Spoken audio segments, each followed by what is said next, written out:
Hey, housewives, welcome back. Hey, we are excited to be here. Another week, another podcast, and we are very excited for this topic. Yet again, an incredible friend and Is previous. it okay to say that we're excited for this topic? I mean, Oh, we're excited for the guest. The yes. topic is a little heavy. So, I mean, I think we're excited about it because we know that many people need to hear it. yes, So I would say that. yes, I would second that. So, today we have Barbara Beck. She is a lifelong Kansas City resident who attended Shawnee Mission Schools. She received her undergraduate degree in management and human relations from Mid America Nazarene University. In 2000, she earned her master's degree from Friends University in marriage and family therapy. And then later, she earned her master level addiction counselor license. Barb's work experience includes working for agencies for over 20 years. As a corrections therapist, she conducted groups for parole office offenders reintegrating into society from state prison. Barb was also the clinical director for a residential treatment recovery program and a family therapist for an eating disorder partial hospitalization program. She built a private practice serving women healing from narcissistic abuse and those suffering emotional abuse in 2020. She has a successful practice in Leawood, Kansas, and provides psychoeducational support groups for cycle breakers healing from psychological abuse. Barb conducts training, webinars, and podcasts on all subjects related to narcissistic abuse. That was a So mouthful. Good it was job. well, thanks, but I had to say all that because like her experience, like her Yeah. your years in this, Barb, like I couldn't cut you short on that. So It all pays off. Everything you do, you use later. yeah, isn't God's funny that way, isn't he? Yes. So you were actually recommended, a friend of mine who's very persistent kept saying, have you listened to Barb yet? Have you listened to her on this podcast? Because you've been on multiple podcasts. Mhm. And she said, you've got to get her on. And so we had the opportunity to have a pre-interview with you. And we're like, oh my gosh. So much knowledge, so much experience. Uh-huh. And we're just honing in on one topic today, but I think we could have many of these with you. Yes, I think this is gonna be a part 1 of, Of you're just gonna be a Barb. yes, you're gonna be a regular I guest. live close. Yeah, which is great. So, we'll just touch base with you and say, "All right, we're ready for part 2." Yeah. So, Well, first off, welcome. we're very happy to have you. Thank you so much. I really appreciate the opportunity. I want people to understand there's so much misinformation. Absolutely. Yes, yes. So, let's start there. Some misinformation, like the common myths that The common myth, the biggest one I think is someone gets mad at someone they know, usually a partner, you're a narcissist. Well, we all have narcissistic traits, everybody. When they are more than average, out of whack, it creates a lot of problems in relationships. So narcissism is on a spectrum. And so at the top is something called the dark triad. It's a mixture of psychopathology, sociopath, and malignant narcissists. And fortunately, there's not very many people like that. There's 14 types, 11 subtypes. It goes to moderate, vulnerable, overt, covert, communal, just so much. So we're going to just kind of focus today kind of in the mid range. Although I want to say the vulnerable and covert type can be very sneaky to figure out because they're a victim. hmm They want you to feel sorry for them and they present as very empathetic. But when you boil it down, it's really all about them. And so they can even cry and, whine and complain. But behind it all, they can be very passive aggressive, make really nasty jabs at you when you're out in public or with friends. And it's very hurtful. oh my goodness. Okay, so you've talked about spectrum, multiple types, and I think this is one of those things. And just like you said, a myth being, you know, oh, you're such a narcissist, like in just that generalization. But in all actuality, there's so much that leads up to that. So, your experience having been in counseling, and therapy for so long, what made you go into this specifically? If we could talk about that. Absolutely. It's a really good question. So life experience is our best teacher. And that's what happened to me. My father was very narcissistic. And I want to say, I talk about the traits. I don't like to label people. I also don't like to talk about narcissistic personality disorder because it's rare, more rare than people realize. So all that to say, I had bad experiences with my father. They were painful. And so I grew up, I got married to a guy that was very outgoing. He's a great guy, but he was gone all the time in the community, all the time. And at that same time, I developed an alcohol problem. And I think that's pretty common because, you know, you have a lot of responsibility. Um, you just feel like the weight of the world is on your shoulders. And so, unfortunately, my next marriage was a man that was very sympathetic, really love bombed me at first. And if you don't understand that term, Oh, yeah. he was my everything. Oh, yeah. But if for those who are in true crime junkies, like you hear the term love bombing a lot.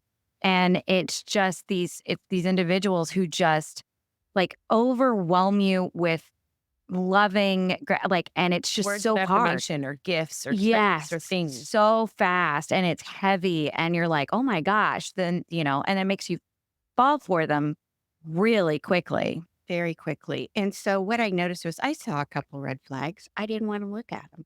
And I'm a therapist. Mhm. So anyway, they mimic you. He found out what was important to me, what I liked, and that was what he liked. And so you just think it's a perfect match. We talk about chemistry, oh my gosh, off the charts. So everything was great for about 2 years. And then all of a sudden there was a switch and the anger came out. And it really wasn't anger, it's rage. And I think that happens. It really defines the behaviors being so severe. And so a lot's behavior that was really hard to deal with. And I figured it out fairly quickly. We separated, we got back together. I didn't want another failed marriage. I really tried. And I think that's really common. People with narcissistic traits, male or female, and I usually do talk about male being the narcissistic trait person because it's more common. And so, all that to say, we just think we can make it better. And so we stay, we're loyal to a fault. They pick people that are empathetic, that have the qualities they don't have. Yeah. Yeah. And so they play off that. It makes them look good. Mhm. We're the ones that remember birthdays and do special things and take casseroles to the neighbors, and they take credit for it. You're right. Mm. Yeah. They maximize your gifts. Yeah. Ain't Exactly. that the truth? Okay. So so you said it's more likely for men, Mhm. but women can still be narcissistic as well. And I just did a training on that. And I think it's so interesting. There is a difference. Women typically spend more time with the children. Mhm. And so typically there's a different level of damage done. So a lot of times they are victimized. I'm the victim. You've got to wait on me hand and foot. Or they're jealous of you, which doesn't make sense. Or Jealous of the children or jealous of the spouse? jealous usually of the children, and it's usually a female. Okay. And they like to put wedges between you and the other children. Often they'll like to make friends with their daughter's friends, and they're nicer to them than their own daughter. But the underlying for both moms and dads is they have the inability to put the child's needs ahead of their own. They can Mhm. fawn it Mhm. and they can look good in public. But when you get home, you're living with a different person. Those intimate relationships are so hard. Superficial ones, they can do very well, Yeah. typically. Well, how often, if someone is like raised by a narcissist parent, how often does one of the children or all of their children like take on those tendencies themselves? Or is it something that they don't typically bring on because they're so acutely aware, I don't want to be like mom and dad? Or do they? Yes, and yeah. So typically, a lot of times, there's a golden child. They can do no wrong. And the other kids know that. They're so favored and so pampered. And so often they are entitled and they do take on narcissistic qualities. There's other children, especially the children in the middle, which we sometimes call the lost children, that kind of go inward. They stay in their room, they avoid conflict at all costs. They are more likely to do the total opposite. If you didn't hear I love you as a child, you're going to say that to your child 10 times a day. Oh, okay. Hmm. Okay. You want to do the polar opposite. And there's a little bit in between, but typically they don't want to be like their parent. And that's why I think we hear so much now of people going no contact with their parents. Really? So that's interesting that the kids, so then with those kinds of kids, do those kids often, are they close when they grow up or do they tend to separate as well? Or is it It's hit a or miss? combination. I Yeah. think sometimes, anytime we feel like, and it can be like a cult, honestly. Don't talk, don't trust, don't tell. And so I think honestly, they do a lot of times join together, Okay. and they comfort each other because they don't get comfort from that parent. Right. And then also, if the parent is doing a lot of comparison, why can't you be like your brother? You're stupid. You're never going to amount to anything, and puts a wedge between them, then they're not going to be close growing up. Most of the time, they're so avoidant and so desperately want no conflict in their life. Yeah. Okay. Well, you had said you have a story to tell.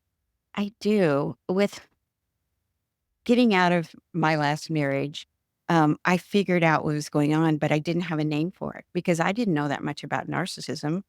We weren't taught that in school. Yeah. And so was ruling out all these other, diagnoses, I thought. So anyway, I was so frustrated and so over it. And we went to a birthday party for one of my grandkids, and it was the middle of December. It was cold. I go in for ice cream. And before I went in, I had to say, now you're going to be right here when I come out, right? He would play these games with me. And so I'd come out from the store and he'd be nowhere in sight and thought it was funny. And it was just a way to bother me. So I come out, got a pail of ice cream. It's freezing cold, nowhere in sight. So my phone's in the car.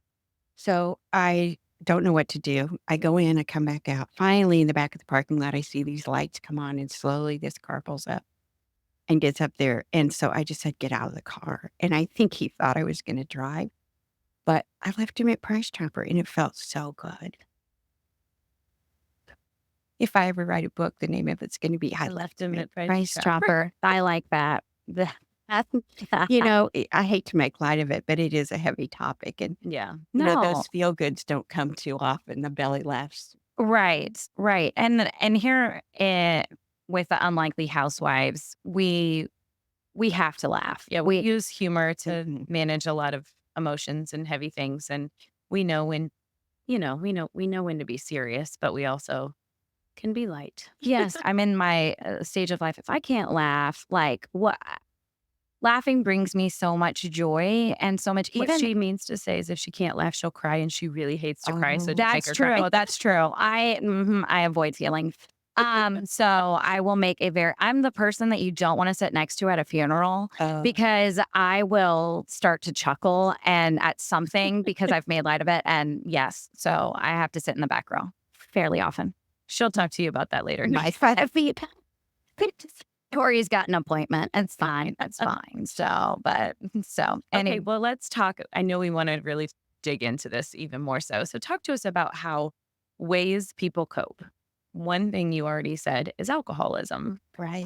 It leads to addictions and other, eating disorders and just different things that way. Talk to us about the effects aren't just emotional. It leads to more. It's every area of our life. And so a lot of times there's financial abuse. A lot of times they're not anywhere near any of the funds. They don't know what they have, what they don't have. They don't have access to things. I had one lady that he put everything in her name for some reason. I think it was because to avoid legal issues. And when they got divorced, she had no idea. And so just that being in the dark, that not knowing gives people with narcissistic tendencies a sense of power. And so not only are there psychological and emotional gains, the stress and the hyper arousal, you are constantly vigilant. You're coming into the house, you're checking the temperature of the room. You may experience dread when the garage door opener goes up. You just always are waiting. You're putting a lid on things, keeping it calm, and walking on eggshells at the same time. So your body takes a toll from that. A lot of times, headaches, migraines, stomach issues at the doctor, all the tests come back fine, but your anxiety is just off the roof. So a lot of times, anxiety, depression, a lot of that coulda, woulda, shoulda, why did I get into this? And then the future, oh, I don't know if I can do this long term. I don't want my kids exposed to this. And that's a real conundrum because do you stay and protect your kids or do you leave and then share your kids with them and they're there every other weekend and you're not there to protect them? Mhm. So it can affect everything. Your extended family, Yeah. often they don't want you close to people. You lose friends. So that isolation and loneliness, I think, is one of the worst parts. Yeah. It's so hard. You can't tell people because they invalidate you. Why didn't you just flee? Oh, really? They're not that bad. She's real nice when I'm around them. Right, because they don't see what's going on behind Behind closed closed doors. doors. Yeah. Yeah, that That answer your question? Yeah, it did, and I mean, I think that those that we know that struggle with it, I mean, that's just hit the nail on the head. And so knowing that and I've definitely been in the place where I've said, "Just speak up, just stand out, just go," I've definitely had those conversations with people. What advice do you have for listeners who know someone's in that situation? Like, what else can we do or say or support? Well, first of all, I would say you probably don't know how bad it really is. Or And second of all, your job is really to love and support. You don't have to agree with everything, but that validation is so important. I can't imagine what you're going through. That must be really tough. I know that you're really caught, don't know which way to go. So anything you can say that, you're such a good person. I appreciate your good qualities because they don't hear that. Mhm. And then Mhm. stay in contact, that isolation. And it's just really interesting. You know, Not only do we not tell our friends how bad it is, there's so much shame and guilt and remorse involved in it. And I think we hear all of these negative things thrown at us. They say really negative, awful things like, you can't do anything right. You're really stupid. And then even when they're not in the picture, that our self esteem is so low, we start saying that to ourselves. So we gaslight ourselves, which makes no sense. But those words get ingrained in our brain, in our body. We store the trauma in our body. And 20% of what we do is about 20% above the conscious level. So we can kind of deal with that thinking through it. But it's the 20% that we store in our body that triggers us. That I can remember my dad would stay in the kitchen jiggling coins in his pocket right before he'd get really angry. So I'm at Wendy's one day and I hear this guy jiggling coins and I'm like, that, it just took me right back there. And I need to deal with that or I'm going to take that into every relationship I'm in. Mhm. If I don't take the time to heal, if I don't go to therapy and work on my trauma, you cannot live with a person with narcissistic tendencies that are above average and not have some kind of trauma or painful experiences. Yeah. Well, how that's obviously what you do. So It, tell us, obviously, someone making that commitment to, and commitment isn't just that first step of saying, like, okay, I'm going to work on this trauma or I'm going to heal myself or just talk it out. They're going to come to you. And what are some of the techniques or tools or things that you do to help them? sure. First of all, it takes a lot of courage to come in Hmm. because you're going against the norms. And I hear people say all the time, oh, I feel so weird being here. And I get that, but it does take a lot of courage. So, first of all, I think it's really important for them to understand what's going on, not to label, but to understand it's not you. You are not crazy. People come in and say, I think I'm crazy. I'm the problem. Well, we all have a part in everything, but that's not the issue. And so, first of all, understanding, then moving on from trying to make sense of it because it's illogical. We can't make it logical. Yeah. Some of it's delusional. And so you have to get past that. Then we can really plug into working on, self esteem, getting a plan to work on the trauma. We don't do that right away. And we start out and we build from that. I do EMDR, which is eye movement Mhm. desensitization reprocessing, Mhm. and another offshoot of that called accelerated resolution therapy. And with those, we uncover the trauma. And basically, what we do in layman's terms is we take it out of the body, we take it to the street, and we put it in the trash truck and let it go away. Mhm. It really helps reduce the internal messages, the ruminating thoughts, the triggers. Yeah. And so it's like now I can see somebody jiggling coins in a pocket or hear it. And I'm like, yeah, my dad used to do that. I have really no reaction. Yeah. That's Just that total physical different. reaction And is I different. so encourage people, please don't get in another relationship until you've done the healing work because they Mhm. don't have to pay the price for what you went through. Yeah. And sometimes they listen to me. Mhm. Now, does the person who is getting out of the relationship with the narcissist, do they do you find that sometimes or that they gravitate towards another one? Or because that's what they know? And, like, that's I mean, I just be curious on the repeat. I mean, because I know it goes on with domestic abuse. Like, you Mhm. get out of Yeah, one domestic abuse relationship into another because that's what you know. that's what I did. Yeah. And so I think it is common. And so that's why I encourage him to stay in therapy because we're going to look for the red flags early. Also, sometimes I'll go the opposite and find somebody really empathetic. And I usually talk to them about typical things are, they can't put your needs above their own. It's not reciprocal, it's transactional. When it gets really bad, you're not a person to them, you're an object or possession. And so it takes a while to figure some of those out. But if they get angry and you need an apology and they won't take responsibility for their actions, that's big. Or if the words don't meet the actions most of the time, those are really big issues. And I also want to say it can be really dangerous.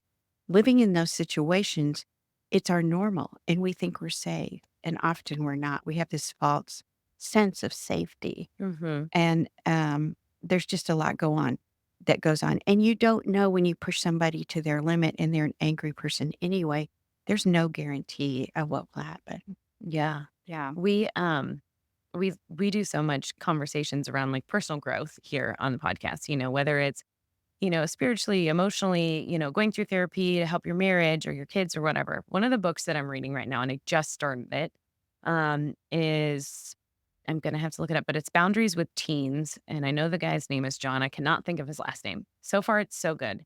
But the first part of this book is helping you go through as a parent your own adolescence. And it's helping you come up with your memories, some of the actions, your consequences, how you were disciplined, and how you were held. Like whatever boundaries you learned in adolescence will help you create boundaries as a parent. So the reason I'm bringing this up is I'm thinking about the kid who have gone through, you know, being raised by a narcissist. If they weren't taught in their adolescence how to create boundaries, how to be healthy, how to have these positive thoughts and, how are they as a parent? Can I say something before I Yeah, say how they are absolutely. as Yeah, a parent? yeah. Because I think that we are groomed to be people pleasers. Oh, yeah. That's I'm a people pleaser. but She's we still Recovering recovering. people I'm not as pleaser. bad as I used to be, but it's Yes. still there. important. So, I mean, the only time we get maybe positive strokes is when we're doing something nice or we get attention.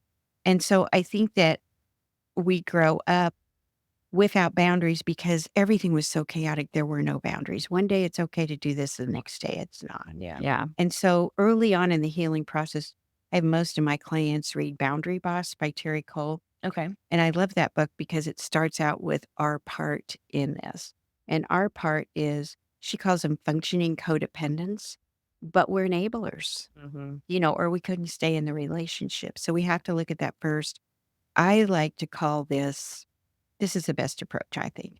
The small fate, you gently and slowly pull away, make little boundaries. Big boundaries don't work. So it's baby steps. Mhm. I'm not going to return your phone call as quickly. I'm going to ignore your text for a little bit. I'm not going to be at your beck and call. Yeah. And I'm not going to argue with you. You Mhm. just test the waters to see what works. Yeah. No, that's good. Yeah. I mean, narcissist is such a buzzword. I mean, it's very, It has gotten more, I don't know if trendy is the right word, Yes. but it's also kind of like the word gaslighting. We talked about that. I mean, those are very real things, but I feel like people use them. as excuses Yeah. or That's it. crutches. Yeah. Like, I mean, that's kind of where I feel like, like you said, like we just call somebody, oh, well, he's such a narcissist or she's such a narcissist. Like, Mhm. that's really so. And you said like it's a spectrum. Right. So, I mean, two of those I know are invert, right? And covert. Overt. Yeah. Yeah, overt and covert. So just tell us like a little difference about those even two types in the spectrum. Oh, sure. So, and the word does get thrown around. Also, any kind of toxic behavior is thrown in there. And we all have toxic behaviors. Right. We're Maybe all we're having a sinners. bad day. Yeah. We're Right. all Yeah. Yep. sinners. So, anyway, overt is more overly we see it. We walk into the room, we're the life of the party. Mhm. We're the extrovert, we're the mayor, wherever we are, Mhm. or we're overtly punishing. It's very easy to see their behaviors. They're very stark. They're there. We don't have a question. It's the covert that are a little bit harder to figure out because it's like it's under the covers. Mm, I really am mad at you, but I'm not going to tell you. I'm going to give you the cold shoulder for 3 days. You didn't treat me right. You owe me an apology. I had a bad childhood. Can't you understand? yeah. Always the victim, Woe is me. but passive aggressive. Anger is always going to work itself out. And people can seethe and be so angry, and it's going to come out often in passive aggressive ways because at heart, they're really insecure. Mhm. And so, if I can, I love the analogy of an M&M. They have this hard outer shell that won't really let anybody in because inside there's this ooey gooey mess. It's a fragile, like Yeah. 4-year-old having a tantrum, Mhm. but nobody, they think no one sees that. Right. It's there.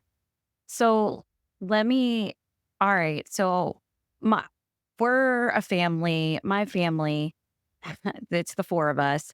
We're very sarcastic and smartasses. Like a lot of times that can be seen, like I think people can take that the wrong way. Like ours is all in good humor. Cause I know some people are like, well, sarcasm is, really passive aggressive and da da da da. And I'm like, well, like that's how we joke that it's better to be a smartass than a dumbass in our family. Like, and so I know, like, I'm sure people look at us when Andrew and I go back and forth on something, they're like, oh my gosh, they talk to each other that way. But we dish it right back. Like, that's different than just like the passive aggressive one sided thing. I mean, I also think sarcasm is a form of clever wit. And I think people who like it's, Well, I think it also depends. And we're going to let Barb give her perspective on it. My husband is very sarcastic, and I didn't grow. I mean, my dad's kind of sarcastic, but like in the playful way. My husband's always sarcastic. yes, And so we have grown in our marriage, and we have learned. He has learned when I'm like not in the mood for it. Like I need seriousness. I need to have like deep Mhm. conversation, and I need to be able to know that I'm being heard. And that's just who I am. So I think you and Andrew are very similar, where Chris and I are not in that. So, Barb, what's your perspective? Well, I think there's a difference when it's wanted and it's not wanted. And so that's kind of what I'm hearing with you. Mhm. Yes, I think it adds so much levity and I love it. Mhm. yeah, I really do. I have a shirt, I want to wear it. I don't very often. It says, "That's a horrible idea. What time are we?" yeah, yes, uh-huh. That's I get that. So, I mean, I think anything taken to extreme is a problem. yeah, Yeah. And I think it's important what your children hear too. If they know it's in jest and it's not hurtful, Yeah. that's fine. I love part of that because it teaches your children to be empowered. You can talk back. yeah, You can Mhm. say what you're thinking. yeah. And then the other part of it is you kind of want to be careful. You don't really want them to go to school and do. Yeah. No, and it is part of that's learning boundaries. I was just gonna I say, so what you just said, like is so my daughter and my husband, my second born, she's 14, and she is so witty. She is so good. She is sarcastic like her dad. Like they're two peas in a pod, except for when dad's disciplining and she does that. She's Mhm. learning now boundaries of like, not now, you know? So, and I think that's where I come into this, where it, Chris says all the time, he's like, I didn't mean it like that. I'm like, I know, but I still took it that way. And that is not a bad thing on me. It's sorry, didn't mean it to go that way. Like we have to overcome those moments because there's times where I'm like, stop poking the bear, like Yeah. I'm a bear and this Yeah. mama bear's about to lose its Right. I think it works a lot better when you really know someone like your husband. Yeah. Because I Yes. think you really take a risk when you do that with other people. Yeah. And Depending I on the would say that's situation. what he says all the time is he's like, I've done this with you for 21 years, Yeah. like, and yes, he's You have a right definitely, to your feelings. So if you're not in the mood, that's okay. yes, I Well, like you that. you know what I have found is, and I would think Andrew would agree with this, honestly, is that over the last 2, 3 years, I've actually very much of the poking the bear thing when he would say stuff, because no one knows how to push your buttons like your spouse. Exactly. It's just no one knows how to push them like they do. Yeah. But ever since, like, I have, like, come back with a quick or something, like, come right back at them, like, that shuts them down or, like, not shuts them down, but it's they're no longer poking a bear. Like, it's Mhm. now I'm in it and I'm like, They're like, well, I can't accomplish it this time. right. Andrew literally will stop things and I'll be like, he'll be doing something and I was like, okay, let's do it. And he's like, oh man, I was just doing that to annoy you. And I It's was like a like, reset. yeah. And I'm like, come on, I'll call his bluff. And he's like, no, now you've taken all the fun out of it. Uh-huh. And then I was like, huh, yeah, there you go. Yeah. And so, but that's part of it. But it's like letting myself go into that like quick and witty, Mm-hmm. because I definitely think I'm funnier these days. Did you know that women are more attracted to a man's sense of humor than their looks? I believe that. Bias, true. 1,000%. I mean, I got a handsome one too, but his humor was absolutely like, He's funny. he is so funny. I just, I don't know if that's true for men. It's funny. No, I honestly think about it, because I listen to some comedians that are political commentators, but they talk about how like it is so hard to find a funny woman. Like there's not as many women comics. And Do they not listen to the Unlikely Housewife? apparently not. We're not filling arenas. But men have a hard time with a woman that's funny. And it's almost because they don't know what to do unless they're funny themselves. And so you can go back and Yeah. forth. But funny, like women that are clever and witty, Mhm. like that's hard Yeah. if they don't find a man to match it. And women have the label of being too sensitive. So, I Yeah. don't know. Yes, That's that's true. true. But that's Well, let's go back to we're talking about, obviously coping and healing. What advice do you have? Obviously, you said get into therapy, but what advice do you have for someone who is in this type of a relationship and is in the hardest part of their season? Talk. I know that it seems dangerous. It may seem unnatural, but find a person from high school that you really trust. Go back and an aunt that was a real favorite of yours, that's somebody you can really trust. A friend. It doesn't have to be somebody going through something similar or that has, but that helps. Mm-hmm.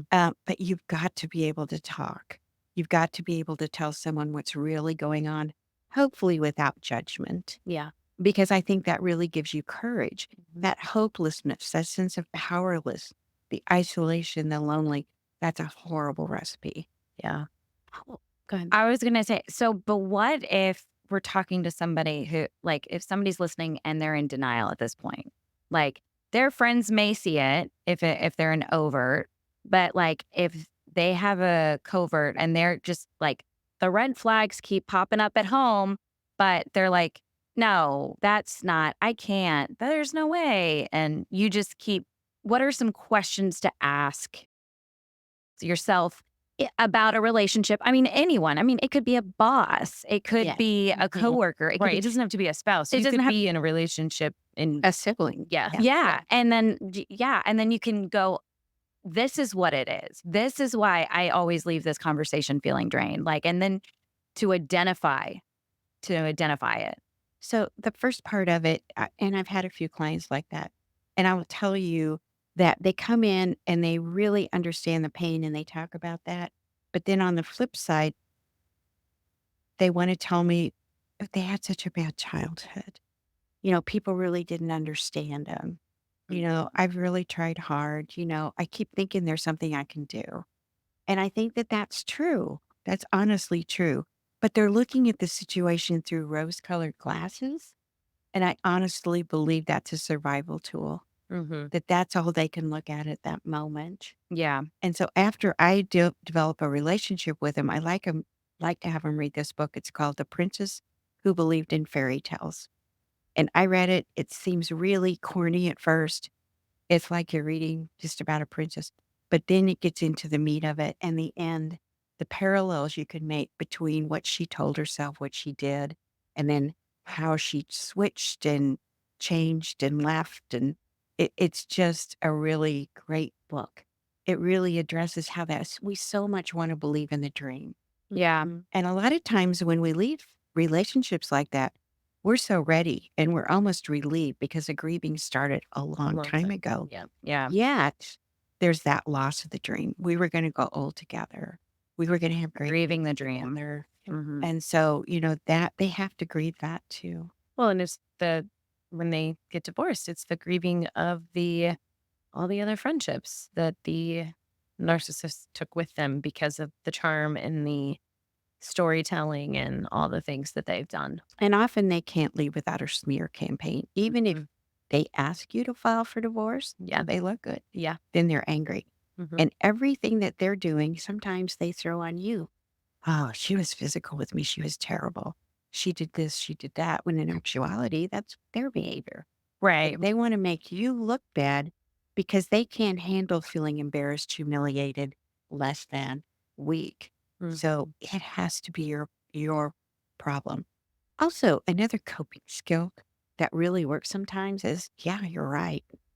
I'm not sure, but I think you have a point there. Just to buy you some time, just to lower the level of reactivity. If you're ever in doubt, agree. Mm. Yeah. Pick your battles, Exactly. right? Pick your battles. Okay, so something that you're touched on, and we've discussed with another guest also, is the difference between empathy and compassion. Where empathy is putting yourself in that person's shoes and going, "Oh, they did really have a bad childhood," and getting them to empathize, and you're like, "Well, they do have they never therapy wasn't really popular when they were growing up, and, they had this or this and this," versus, like, real compassion is loving and going, "Yes, you did have a bad childhood, but the truth of the matter is that you shouldn't be treating me this way." Like, that it's Mhm. giving them the truth at the same time. And a lot of times, people or the media likes to shame us for using, like, they're using our empathy and compassion against us. Like, that's what they're very much doing because they are claiming to be the victim, and this is Mhm. bad. Like, you should feel bad. This is a problem. But I just wanted to highlight that again because since I've heard that from that previous guest of ours, Yeah. I just was like, oh my Yeah. It gosh, was a big eye opener a for big sure. eye opener, the difference between empathy and compassion, because nobody talks about. I don't think empathy, it's compassion. Let's have compassion for others, and that's, Hmm. you know, but they've changed the definition of what compassion is. So, but that was something that I just had to bring out again. Yeah. So, And I also think the empathy goes into not only walking in the person's shoes, but also putting their needs ahead of yours. Sometimes the empathy says, okay, this is what they need right now. My issues are going to go on the back burner, and they can't do that. yeah, Yeah. that's true. That's a good point what that empathy does. It makes you prioritize. And there's there is a space for that. I would say that in marriage and in relationships, there is a time to put somebody else's needs in front of yours, right? Mm. You know, the first of us, or the first will be last and last will be first, as the Bible says. But it's not at your Pain and detriment. expense, yeah. Yeah, like it hurtful, like actual expense. So So tell us a little bit before we wrap up here. You've obviously continued, well, you were a therapist for years before turning in 2020 to focus on narcissistic abuse and everything. From all your experience and the practices that you have been through, marriage and family therapists, addiction therapists, or therapy, in all of these, the majority of correctionals. I want to say oh, yeah. yeah, Yep. parolees. Yeah. Yep, absolutely. So you have all of these different experiences. Is your practice the same with everybody in terms of getting them to healing, or is every topic different? Every person is so individualized and their needs are. What really upsets and is a painful experience for one person won't be for another. Mhm. They may have had a person, may have had a parent with narcissistic tendencies and then married one or a partner with one. That's different than growing up in having a great childhood, Mhm. being so well meaning, open, and loving, and falling into the trap. Yeah. And, I will say too that the internet is such a bad place to meet anyone because you can be whoever you want to be on there. Mhm. And so I just think to bring that awareness that it's very dangerous. Yeah. That is a good point. Yeah. And yeah, because you don't have to prove anything. Mhm. You can, yeah, say whoever you are or whoever you want to be. So, Right. and I do try to really individualize it. Mhm. There's a lot of similarities and then there's differences too. Well, absolutely. Well, and, just having been through therapy myself, when I started myself and my husband and I have gone and, there's different things that you're, personally struggling with. And then you bring into the marriage therapy and things that you're struggling with together or communication or, you know, however, there's different strategies with everything. There's a real benefit in doing individual work before you do couples. Yes. Yes.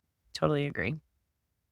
That's fantastic. Yeah, it's important. So, like, I mean, and we're so fortunate that therapy is not a dirty word these days. Like Anymore. that Yeah. Mhm. it is not, it's like, oh yeah, I got a therapy appointment. And nobody's like, you do? Yeah. I'm like, Yeah. you don't? And look, I mean, like that is I love that. Uh, oh, really? That life is that great where you don't need therapy. Okay, Mhm. sure. I'm just so glad the stigma of mental health is reducing. Yeah. It's Mm. everywhere, and it's not a sign of weakness, No. not at all. And I also want to say too, if you have a therapist, make sure they have a therapist. Yes. I tell people that when they first come in, I'm kind, but I'm direct. I have a therapist, and also that if this doesn't work, I'll find you somebody who's a better fit. Mm. Yes, because people need to know too is that once, like, also, like, I want to say there are different therapists for different seasons too. Mhm. Like, very much like if you've been going to the same therapist for 30 years and you're still working on that childhood trauma, like, maybe it's time you fire them. Maybe. I'm just saying, like, you shouldn't be bringing up your terrible child at 30 years. Like, you should be able to progress and move on. Yeah. Um, and I think a good therapist, I mean, I think there's seasons of life Mhm. when you need a therapist, and then there's like, you know, and then Yeah. you maintain. Yep. Absolutely. So it doesn't have to be, forever. Yeah. A different set of ears. I need a therapist because I hear a lot. Mhm. Oh, I And I bet. can't tell people what I hear, but I need to deal with it, and I can deal with that with her. So it's Yeah, just really important. that's That's true. good. So, Barbara, I know that I'm pretty sure you said you're part-time, right? Is that correct? Mhm. Do you only see people in person or do you take virtual clients? I take virtual clients as Okay, well, good. and I have a support group I'm going to start in October. I've done some before, and it's more cost effective. Okay. And we meet for 8 sessions. We really work on the tools and the skills to aid the healing. It's not therapeutic; it's educational. Okay. And people get to meet each other online, and so it kinda helps with the loneliness. It's a bridge into starting relationships with other people, And so, I love groups because they can say what you feel, but you didn't have words for it. Oh, that's And you good. see somebody else, oh, there's somebody else going through what I'm going through, Yeah. and I'm not alone. Yeah. We, on the Unlikely Housewives, we champion the idea of like, you are not alone.